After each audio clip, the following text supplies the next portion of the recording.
Qirg'iziston Rossiyadan hammomda kaltaklangan migrantlar yuzasidan izoh talab qildi. Suriya elchisi Rossiyadan boshpana so'radi. Xitoy magnit va nodir metallar eksportini to'xtatdi. Tramp Ukrainadagi urushni Bayden urushi deb atadi. AQSh savdo urushida yutqazishiga 3 ta sabab keltirildi. Qozonda o'zbekistonlik ayol o'g'lining o'limida aybdor deb topildi. Xitoy AQSh bojlariga qarshi koalitsiya tuzmoqchi. Reuters.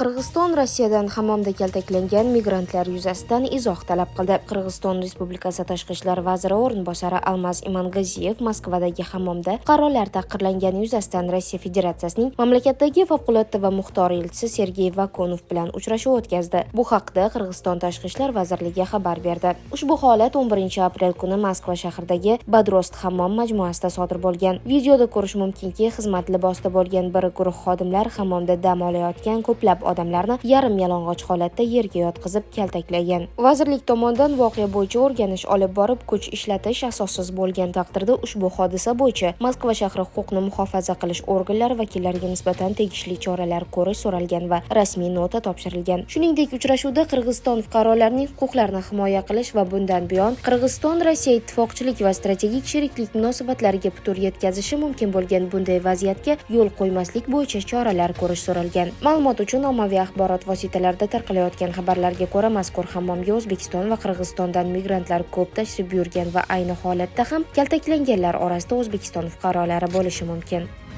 Suriya elchisi Rossiyadan boshpana so'radi. Suriyaning Rossiyadagi elchisi Bashar Jafariy Rossiyadan boshpana so'radi. Bu haqda TASS agentligi o'z manbalariga asoslanib xabar bermoqda. Suriya elchisi Rossiya Federatsiyasidan boshpana so'radi, deya agentlik suhbatdoshi ma'lum qildi. Bundan oldin Suriya Tashqi ishlar vazirligi Moskvadagi elchini almashtirish to'g'risida qaror qabul qilgandi. Suriya Tashqi ishlar vazirligining ommaviy axborot vositalari bilan aloqalar bo'yicha muvofiqlashtiruvchisi Abdulloh Al-Haqiy ta'kidlashicha, vazirlik Suriyaning Moskva va Ar-Riyoddagi elchilarini Damashqdagi markaziy boshqarmaga o'tkazishga qaror qilgan. Al-Haqiy yana qo'shimcha qilishicha, Moskvadagi yangi elchi lavozimiga bir necha nomzod ko'rib chiqilmoqda va diplomatik vakolatxonaning yangi rahbari nomi keyinroq e'lon qilinadi.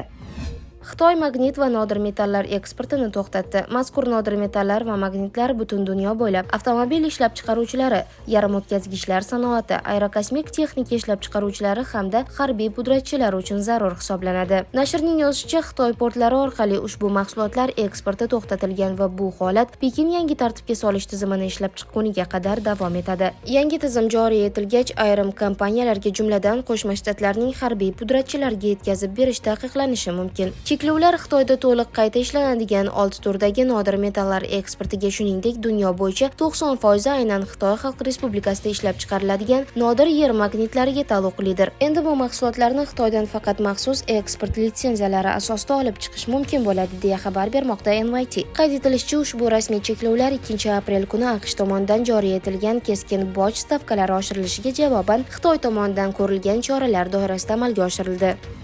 Tramp Ukrainadagi urushni Bayden urushi deb atadi. Donald Tramp Rossiya va Ukraina o'rtasidagi urush Jo Baydenning harakatlari oqibati ekanligini bildirdi. Trampning aytishicha, u bu mojaroga aloqador emas va agar prezidentlik lavozimida qolganida uning oldini olishga qodir bo'lardi. Uning ta'kidlashicha, 4 yillik prezidentlik davrida bu masala yuzasidan hech qanday muammo yuzaga kelmagan. Prezident Putin va jahon yetakchilari uning rahbarligini hurmat qilishgan. Bu Baydenning urushi, meniki emas. Uning boshlanishiga men aloqador emasman, ammo o'lim va vayrongarchiliklarni to'xtatish uchun astoydil harakat qilmoqdaman, deya Tramp Truth Social ijtimoiy tarmog'ida yozdi. Shuningdek, Tramp agar 2020-yilgi prezidentlik saylovlari soxtalashtirilmaganda urushning oldini olish mumkin bo'lganini ta'kidladi. Prezident Vladimir Zelenskiy va qo'li egri Jo Bayden bu bema'nigarchilikning boshlanishiga yo'l qo'yib, mutlaqo dahshatli ish qilishdi, deya ta'kidladi Oq uy rahbari. U bu mojaroning oldini olish uchun ko'plab usullar mavjud bo'lganini aytdi, ammo hozir eng muhimi, uning fikricha, uni iloji boricha tezroq to'xtatishdir.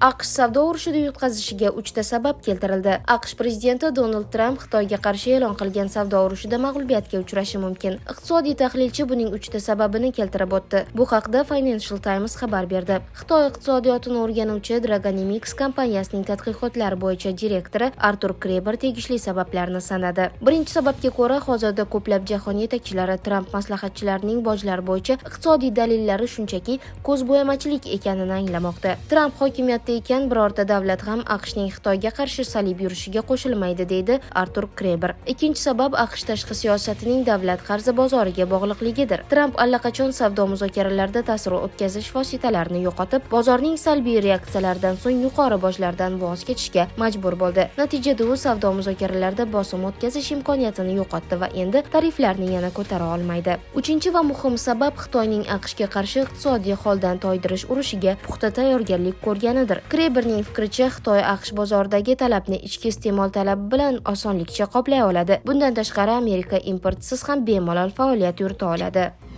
Qozonda o'zbekistonlik ayol o'g'lining o'limida aybdor deb topildi. Qozon shahrida sud 40 yoshli O'zbekiston fuqarosi hisoblangan Surayyo Baltayevaga 17 yoshli o'g'lining o'limida aybdor deb hukm chiqardi. Bu haqda Novosavinov tuman sudining matbuot xizmati xabar berdi. Ayol qurol yordamida sog'lig'iga qasddan zarar yetkazish va ehtiyotsizlik tufayli o'limga olib keladigan moddalar bo'yicha aybdor deb topildi. Sud uni 1 yil 4 oylik qamoq jazosiga hukm qildi. Biroq 2024-yil 28-iyuldan tergov izolyatorida o'tkazgan vaqtni hisobga olgan holda Baltayeva qolgan muddatni o'tashdan ozod qilindi.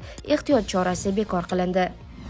Xitoy AQSh bojlariga qarshi koalitsiya tuzmoqchi. Reuters agentlikning manbalariga tayanib xabar berishicha, Xitoy diplomatlariga Qo'shma Shtatlarning savdo siyosatiga qarshi yo'naltirilgan kampaniyani ishlab chiqish topshirilgan. Ma'lumotlarga ko'ra, Pekin allaqachon Vashingtonning ittifoqchilari bo'lgan Yevropa Ittifoqi, Yaponiya va Janubiy Koreya bilan aloqalar o'rnatgan. Xitoy raisi Si Jinpin hozirda Janubiy Sharqiy Osiyodagi yirik sanoat va yig'uv markazlaridan biri bo'lgan Vyetnamda tashrif bilan bo'lib turibdi. Vyetnamga import qilinadigan mahsulotlarning aksariyati Xitoydan keladi. Mamlakatning asosiy eksport bozori esa AQSh hisoblanadi.